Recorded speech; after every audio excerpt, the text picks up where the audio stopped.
Welcome back to the channel, everybody. My name is Travis, and this is Bacon and Backpacking. This is episode number 3 of our through hike of the Centennial Trail in South Dakota. If you guys missed episodes number 1 and 2, don't worry about it. I'll go ahead and link those down in the description box, and we'll see you guys on the trail. Good morning, everybody. It is day number 5. Standing here next to Sheridan Lake. I think it's about 6:30, so Sarah and I are getting ready to hit the trail. Like I said, big miles today, about 19 to Whispering Pines Campground, where you can camp there. Obviously, it's a campground, but a lot of Centennial Trail hikers use it for like resupply, which is what we're doing. We're going to do a day 5 resupply, but around midday today, there's supposed to be up to 45-mile-an-hour winds rolling through, apparently from the Arctic, bringing some colder weather with it. And luckily the lows aren't supposed to drop a whole lot. I saw 39 and like 42, so not terrible. But next couple days will be cold, and then after that it's supposed to be back up at 80 again, so we'll see. But anyways, guys, we can't linger any longer. We got to hit the old dusty trail here because that place closes at 8 p.m. so if we're not there, we're not resupplying. Guys, we start every morning climbing. The only day we didn't start climbing was day 1. But every morning that we've stayed on trail and camped, first thing in the morning, as soon as we wake up, we're going up a big hill. So it's a good way to warm up the legs. Isn't that right, Sarah? So warm.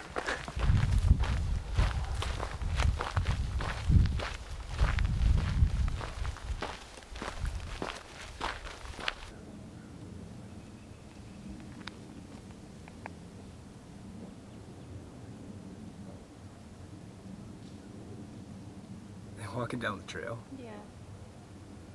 It's got little babies.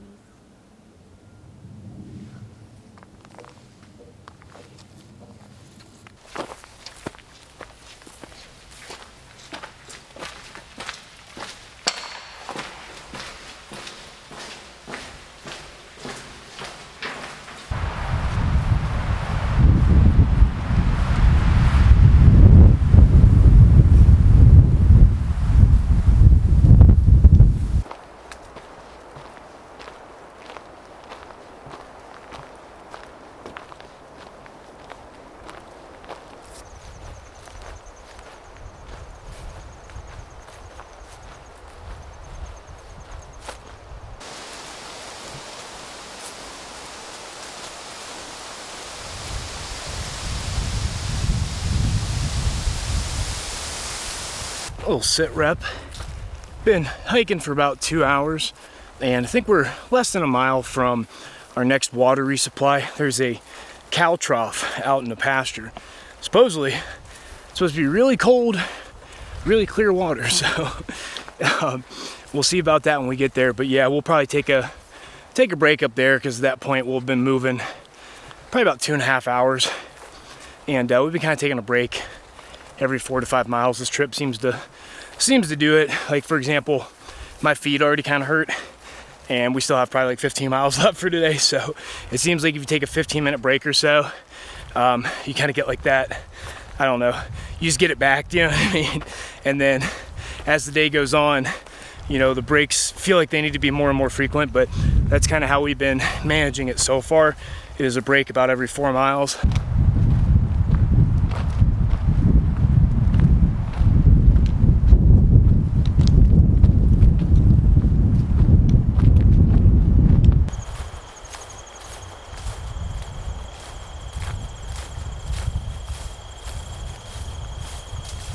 This could be unfortunate, guys. I've been drinking all my water because I knew we were going to resupply at this cow trough, and coming around the corner, it looks like there's at least 3 or 4 cows here, and I think this is where the cow trough is, like where the water's at. I have to take a look.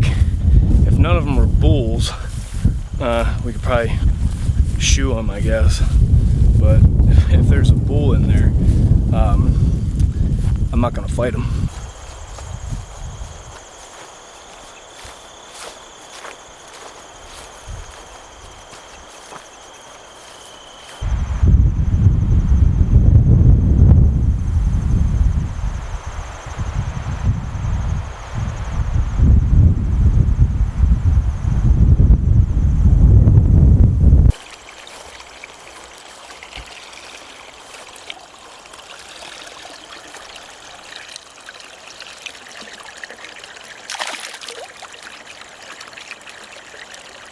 We have spectators.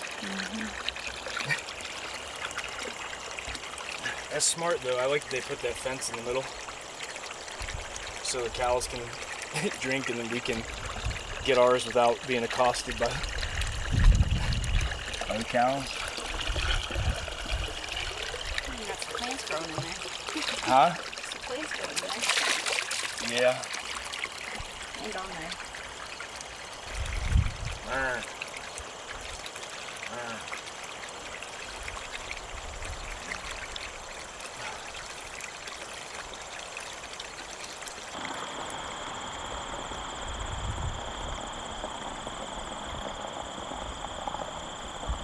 Well, we are Oscar Mike again. It's about 9:40 a.m. Got a little bit over 5 miles done. Stopped, got some water back there, ate a tuna wrap, and rested the feet a little bit. And time to put in some more miles here. Should have probably about like a little less than 14 left. So we just want to make sure we get in there nice and early to get our resupply.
Well guys, we're just cruising along.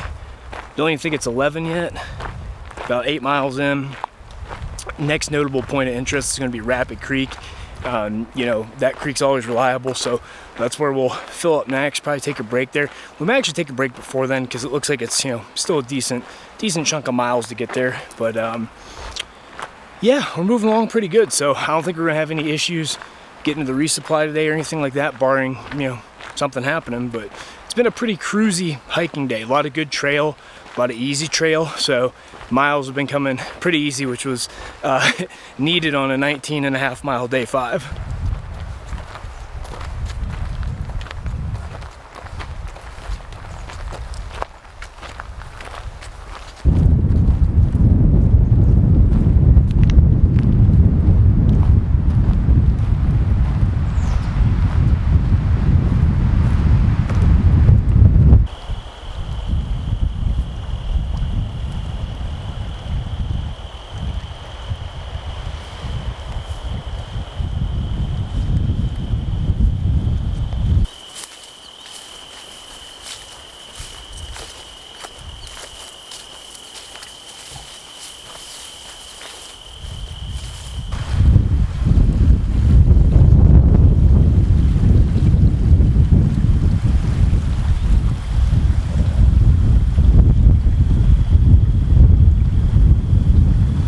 Haven't done too many of these, so we'll kind of update you guys on our progress. So down here is where we started on day 1.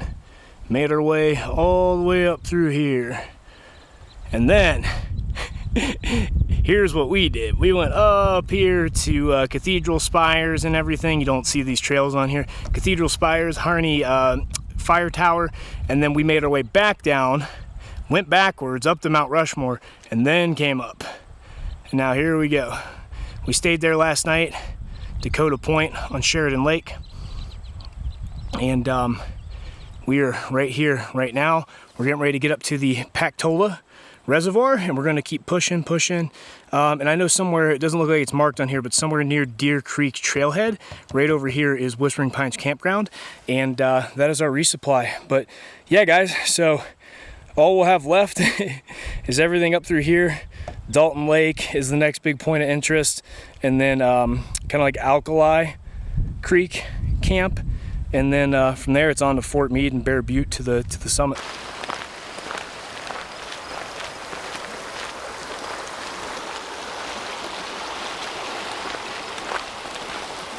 So you guys can probably see way down there behind me, kind of down in that low-lying area, that was Rapid Creek, and we've been slowly ascending to Pactola Reservoir, and I bet it's been a half-hour steady uphill. Nothing crazy, lots of switchbacks and stuff, but it's been like a constant climb for like 30 minutes, just winding up, you know, up the side of the hill here to get to the top of the dam. But pretty big climb, man.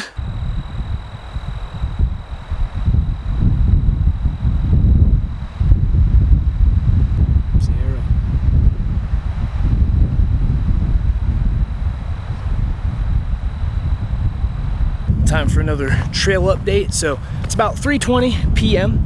Just came off of a 20-minute break. We're 15.5 miles in for the day, which should mean we should only be maybe about 4 miles away from Whispering Pines Campground. So we did a thing, guys. I contacted John from Roaming Around, who's the guy that you know, shuttled us here, and he went ahead and reserved us a cabin, okay, at Whispering Pines Campground. Now let me tell you why that is. So first of all the backpacking I've done, I've got probably 3 years of videos on the channel, and I've, you know, gone backpacking years prior. I don't know how many trips I've done. I've never utilized like any sort of amenity like that. So I figured on an 8-day trip, why not? So we're gonna get a cabin tonight, so we should sleep amazingly. But guess what else I just found out they have there? So they also have laundry and showers. So, you know, we're on day 5, and I think it'd be a big morale boost, because right now we're up in the air on what we're going to do with the rest of the trip. Like I said, Black Elk kind of was a little bit harder than we thought, you know, day 2 and 3, and kind of set us back a little bit. We can still finish an 8, but we're going to have to do like a 19-mile day, like a 21 or 22-mile day, and then end on a 15. So we're going to make that decision tonight, whether we're going to stick to the original 8 days or push to 9. But guys, I can't turn down, you know, the chance to actually wash and stuff, and plug my phone in, charge it, get a good night's sleep, toilet, plumbing, right? So, I mean, why not? I think that might, you know, be the magic we need to maybe just go ahead and bang out 2 more high mileage days to wrap this thing up. But yeah, we're going to record a little bit more. Phone battery's getting pretty low here, but you know, we'll see you guys at the campground.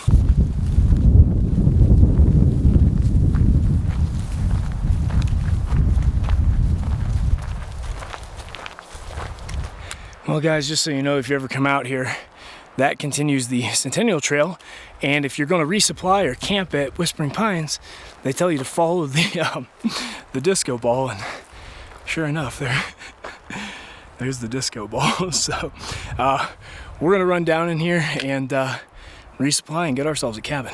Well folks, it's all starting to come together. Coming up on Whispering Pines Campground. We were here about 6 days ago to drop off our resupply.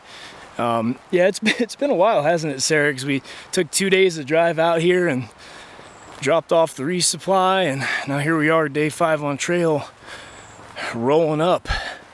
But yeah, we're gonna get a cabin, man. Have a cabin, some laundry. I want to see if you can like order a pizza out here or something. I don't know. It's kind of, I mean, it's on a state route.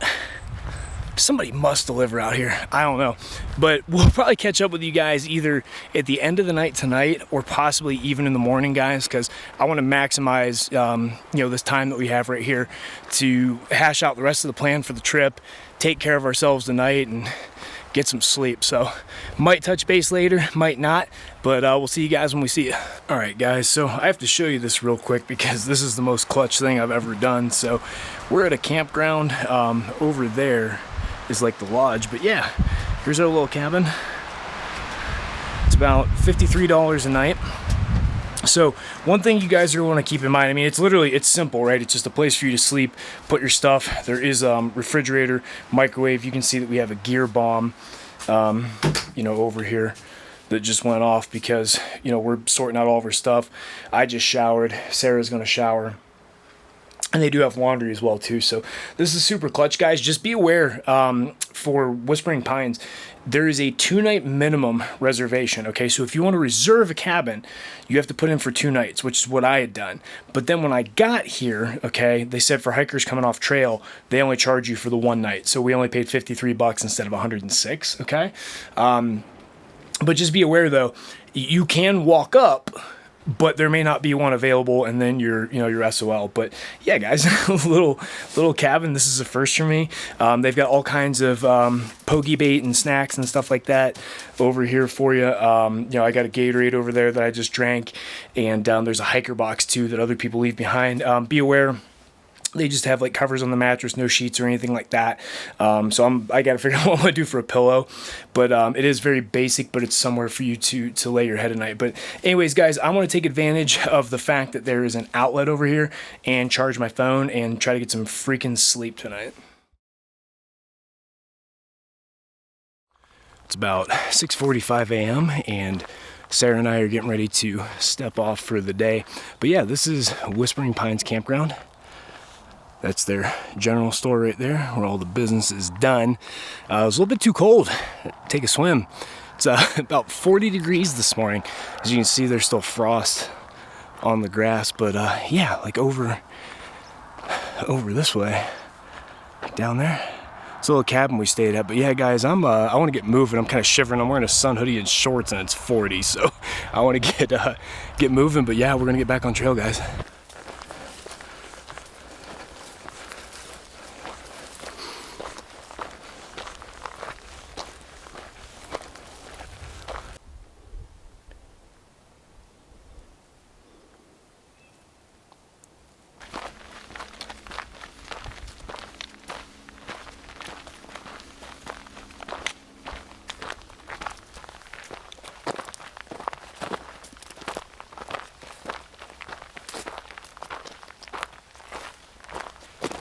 Tell you what, it's a little bit chilly whenever the wind catches me in the front, like if you're in a shaded area. And it's still probably like maybe mid 40s, upper 40s, something like that.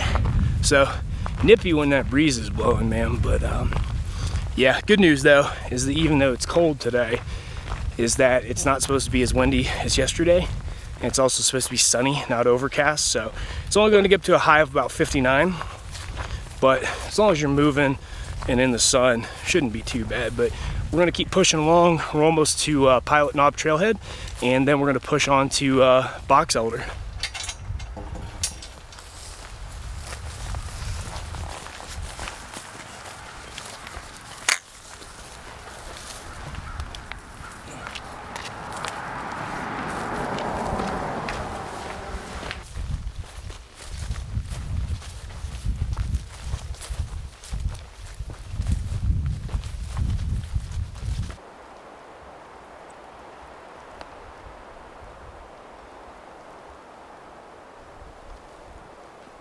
Don't get up on our behalf. Haven't talked to you guys in a little while. We had done about 5 miles right at a little bit before 9 a.m. And we took a short break, probably less than 10 minutes, because it was in the woods and the wind just started howling, and you know, I was freezing sitting there. So we probably took less than a 10-minute break. And then we've been on this ATV trail. This is the CT, but it's also an ATV trail, and as you can imagine, the condition of the trail is not great. Now right here, it's fine. The last about quarter mile has been perfectly fine, but before that is pretty rough. So we were on, you know, pretty good pace. Probably slowed down a little bit because of the ATV trail, but I think we're still going to be fine. I'd like to have about 10 miles done by like 11:20, something like that. And I think we're gonna be able to do that. And that'll put us at, you know, halfway done by like 11 or something like that. Take an extended lunch there, you know, get a big break. And then, cause the second 10 miles is always harder, right? But yeah, like I said, we're pushing to Dalton Lake kind of area. Not sure exactly where we're gonna stay. It's gonna depend on how we feel. But yeah, we're getting closer to the end of this thing. Beautiful day. Look at that sky.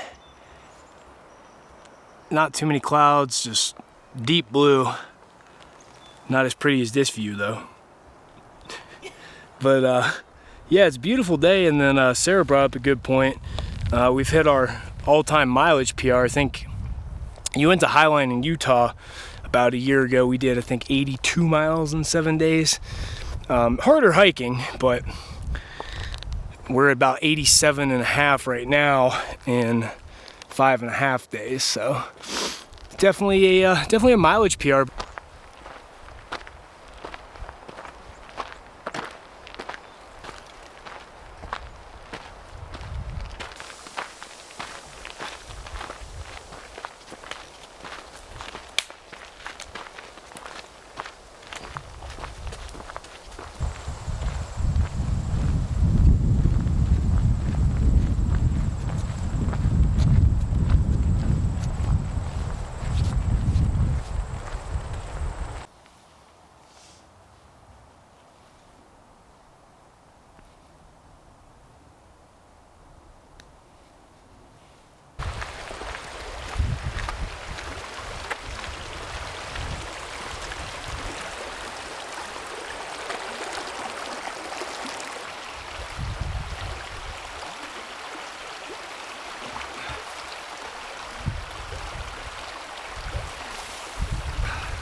For those of you who are watching this video because you're planning a through hike out here yourself, that was Box Elder Creek. That's one of the, there's a pretty big dry stretch coming up. So Box Elder is gonna be our last water source for about another 8 or so miles until we get to Dalton Lake itself. And then from Dalton Lake to Alkali Creek, campground is a 24-mile dry stretch if Elk Creek is dry, which it is, and that's where we had John stash our water for us. So anyways, guys, we're at the Box Elder trailhead right now, looking for what direction the trail goes. I see a sign over there that says the town of Nemo is only 1 mile away. So I know Bruce and Martha, the senior couple that's through hiking out here, I know they're stopping in Nemo tonight, but we've got another 8 or 9 to do on top of that today. So we're just gonna keep pushing on and get to Dalton Lake.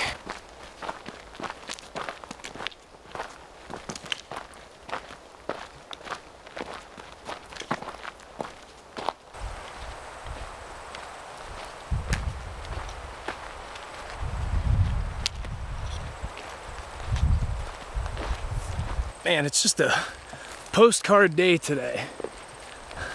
I do also feel like it got a little bit warmer than the 59 they were calling for. Now we're in the sun, you know, and it's midday, but I'd say it feels like bare minimum mid 60s, maybe even upper. So I'm hoping that means this cold front's kind of heading out a little bit early, and maybe it won't be so cold tonight, but we'll see. But yeah, beautiful scenery today. Pretty much all the hiking's been more so on like roads, like forest roads. Nothing paved, and like ATV tracks. Haven't spent much time on like a foot trail today, but it doesn't really matter, you know. It's been easy to get the miles in, and it's been very, very pretty.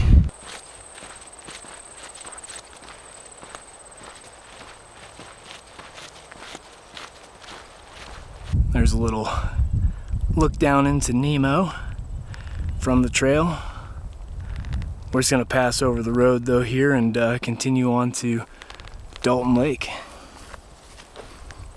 Climb out of Nemo was fun. I think that probably took us, somewhere between 30 to 40 minutes to get up here, but worst part, can't really tell too much probably in the video, but the trail's not really a trail. It's another like ATV off-road trail, but it's definitely the worst one so far. Like, there's just enormous rocks. There's not really any smooth, you know, place for your foot to land. Like, I was just telling Sarah that for the last 40 minutes, every step I've taken, my ankle or my foot's been sideways, right? So, and that's the only thing that's really bothering me. We're almost 100 miles in, and it's the bottom of my feet ache. And, you know, this type of surface really didn't help with that. So, but now we've reached the top, and if I can read the map correctly, we should be pretty flat for quite a little while.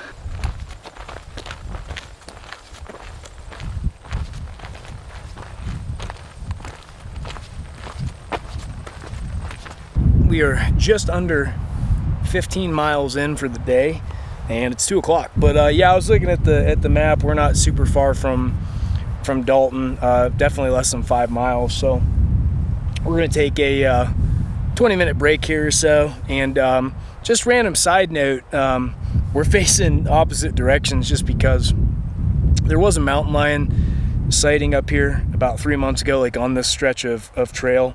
You know, if you're going to take a break like this, I mean, you know, you're sitting down, laying down, whatever, you know, you look more like prey, right? So figure we'll just keep an eye out. I'll face one way, she'll face another way, just, you know, just in case.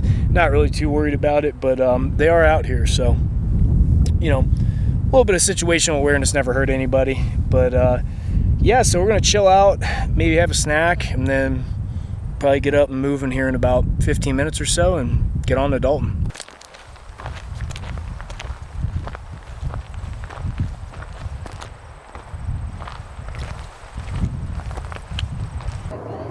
I had it in 4-wheel drive, low, and crawl. Yeah. And it didn't bother me until this last turn over there. And Just some observations of a thru hiker, since I guess that's what we are now.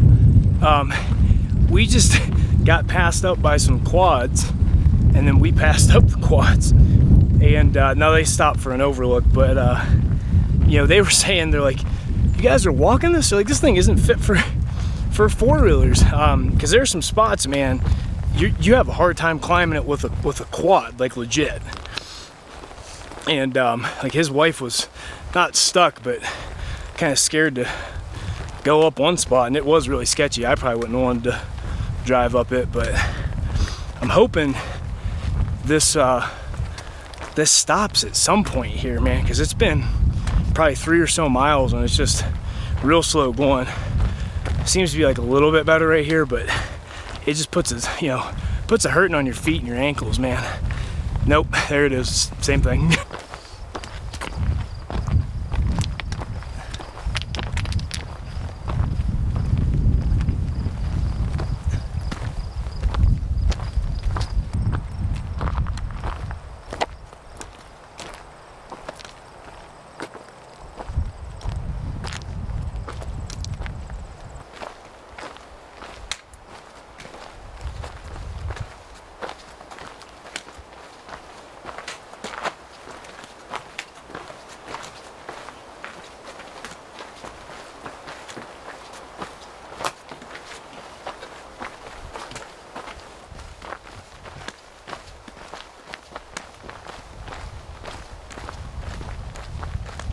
All right, everybody, so here we are at the Dalton Lake campground.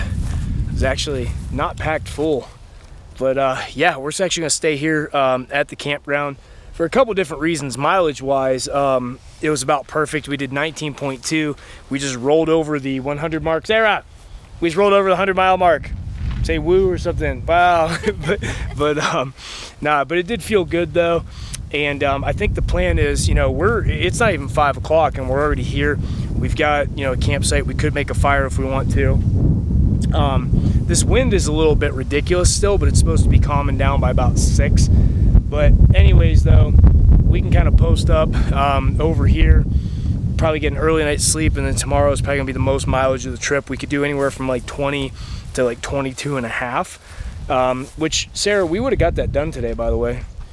Like, it was only 4:20 when we got in here. So we did 19.2 from about 6:50 to about 4:20. And tomorrow we're probably stepping off at about 6 because it's going to be cold.